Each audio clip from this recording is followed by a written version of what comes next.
place to fall down. Yeah.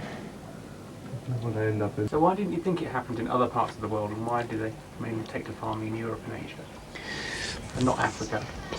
Well, if you take the line that farming is a disaster for human beings, they'll only do it under duress.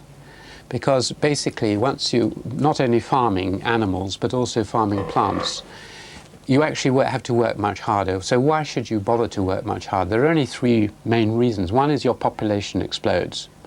And the areas where civilizations developed were areas where of very fertile land in the fertile Mesopotamian basin in southern China, where the population probably exploded. It also intersected with the second thing, which was a big climatic change. Having built up quite a lot of population and engaging in kind of hobby farming, just a little bit of maize and millet and so on, and a few animals, the population, there was an ice age, and suddenly the water rose, it got colder, and quite a dense population was forced into a very difficult ecological situation where they had to intensify their farming if they were going to survive. So it was a crisis. Now, both those things, very dense population and a crisis, occurring in an area where you already had some domestication of animals and plants, just gave the boost and a warmth to the situation. And very soon a third factor forced the peasantry to work very hard and to give them taxes. Whereas in Africa and Australia and South America, although it happened a little bit in South America, people, if they were told, you go and dig 8 hours a day there and give me half your produce, they say, no thanks, I'm off. There's a huge amount of space over there, and they just disappear. They vote with their feet. Well, if you're stuck in a little narrow river valley of good land, you really can't leave. And very soon, the people in charge have the military power and the social power to force you, and you get the development of slavery, serfdom, hierarchy, military conquest. So the history of the last 4,000 or 5,000 years has been one of destruction, oppression, and enormous social stratification, from which we've only really partly escaped in the last 200 years. So many people think that after a long period of good living as hunters and gatherers, yes, you produce much more with these animals and plants, but the standard of living of the mass of mankind, in terms of the amount of work they had to do, the oppressions they suffered, actually declined and declined. And there's only some signs of a pickup in the last 200 years with the second great revolution, which is the Industrial Revolution. This little buffalo here represents one of the great revolutions, one of the two great revolutions in human history. That is the domestication of plants and animals. For thousands of years, human beings had hunted and gathered. And then came this domestication. Well, most of us think of this as a necessary and inevitable progress of human beings.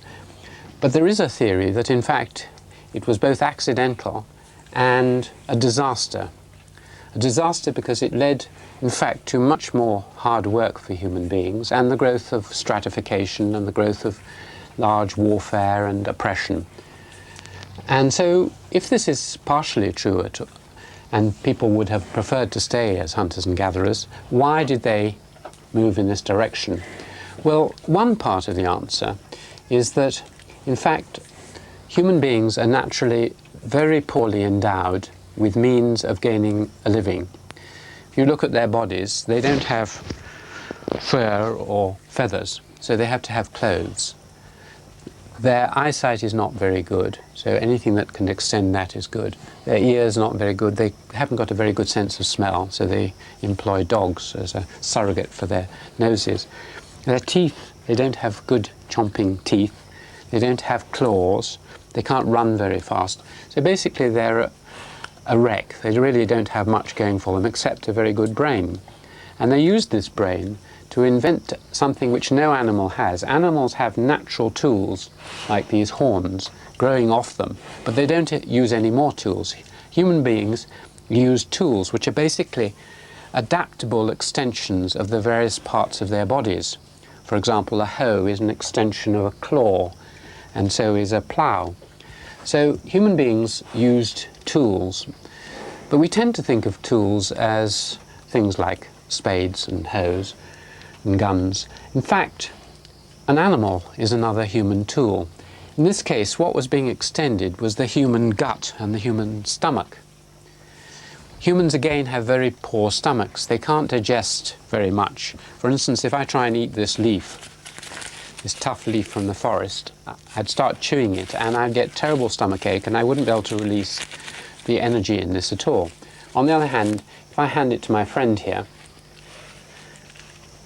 if he's hungry, he would digest this, and by doing that he would produce all sorts of benefits for me.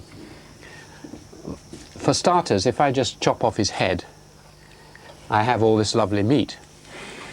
Secondly, if I want to use his hide for leather or his horns for drinking cups, I've got that.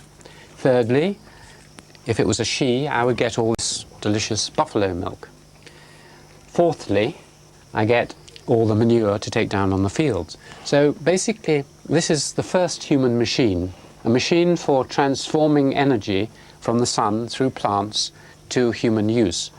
And this machine is used in the Himalayas. The energy from the forest is taken down through the village. People eat and drink some of it, then it goes down onto the rice fields and then it's brought back. So it's a tremendous buffalo machine. And of course it's only one of a number of animals that can be used by human beings: horses, sheep, goats, and so on. And it's around this that one of the great theories to explain how and why human beings developed has been adapted. Most of us at school learnt the theory that the answer to the question of why civilizations developed in certain parts of the world, particularly in Asia, Eastern Asia and in Europe, was because they were very favorably endowed with domesticatable plant species, grasses, and animals. And so you could get mass populations and the growth of cities and states and so on like that.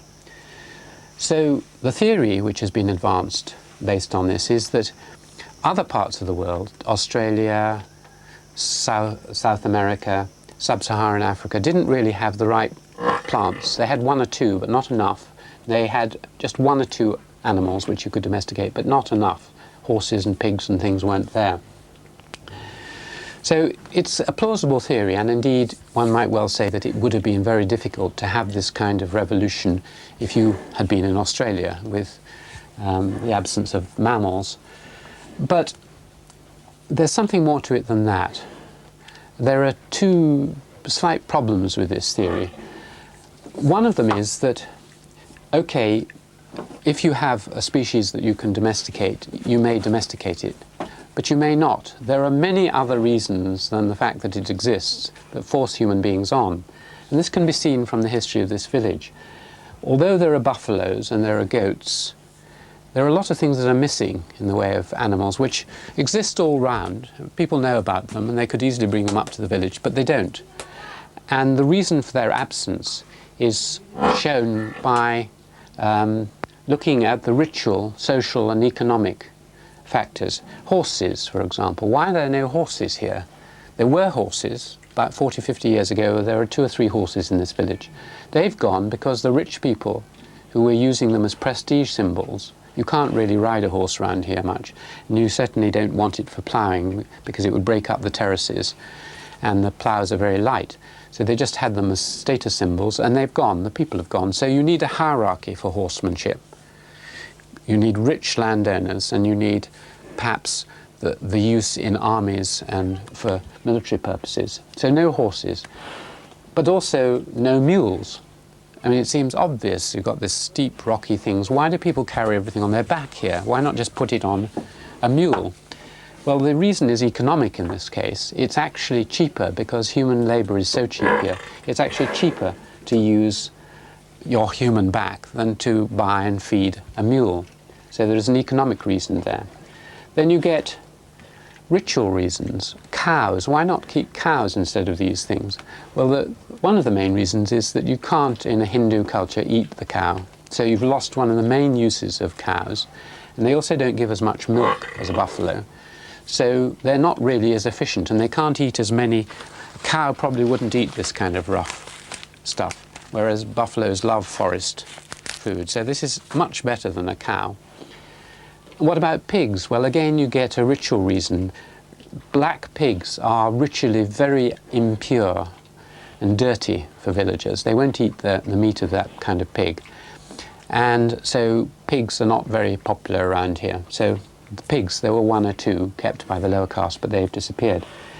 So basically what one can argue is that just having domesticatable animals isn't enough, or plants. You need to examine the social and economic and ritual reasons. But there's another slight difficulty. The argument is based on the idea that certain animals have certain temperaments initially, so that the kind of proto-horse was man's servant, or the proto-dog was the man's servant, and you just sort of domesticated along a certain line. And these kind of animals, fortunately, lived in Mesopotamia and China, whereas all the cussid animals lived in South Africa and elsewhere. So you couldn't domesticate zebras, giraffes and things like this, and lions. You wouldn't get very far with domesticating a lion. But this argument again seems rather after the event kind of argument. Okay, they hadn't been domesticated, but one wonders whether over thousands of years, which is what happened, it wouldn't have been possible to have actually domesticated them. I think it probably would have been if there had been other pressures on them to do so. So what do you think is what do you think are the other answers then to this question? If one asks oneself, so if it wasn't just the fact that these animals happened to be there and plants, what was it that really propelled just two places on Earth towards this kind of agricultural revolution? Why did people, putting it another way, why did they move towards disaster? Why didn't they stick with hunting and gathering? And here you have two or three factors intersecting, probably. One is that the old idea that people were hunters and gatherers and then had domestication is probably wrong. They'd probably been tinkering with domestication of animals and plants for thousands of years, but it was just a hobby. And in one or two places which were very rich soil areas along river deltas like Mesopotamia, you got population building up and building up. And so you began to get intensification of agriculture. And one theory is that it was population pressure which drove people towards intensification and this kind of thing. Probably wasn't just that alone. The second factor was probably a change in climate, a little ice age, certain areas flooded, and as a result suddenly human beings turned what had been a hobby into their mainstay. They were forced up into certain lands which they had to cultivate, and so they began to become serious farmers. But there was then a third thing, because when they became serious farmers, they began to produce regular surpluses.